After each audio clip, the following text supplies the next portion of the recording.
sur l'expérience de l'équipage. Il y a déjà certains scénarios qu'on peut effacer tout de suite. Par exemple, la panne technique. Un problème technique ne va pas faire disparaître un avion.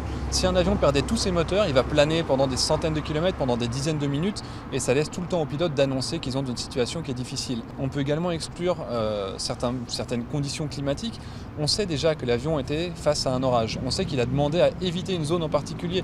Mais une turbulence, aussi forte soit-elle, ne fait pas tomber un avion. De la même manière, les avions se font foudroyer tous les jours et évidemment, ça pose absolument aucun problème. On a quand même une certitude également qui nous vient là de l'État français, qui nous a annoncé que les débris étaient très resserrés sur une zone qui était proche. Donc on se dit, si un avion a explosé en haute altitude, comme c'était le cas la semaine dernière pour l'avion en Ukraine, les débris seraient très répartis, ce qui n'est pas le cas dans notre situation.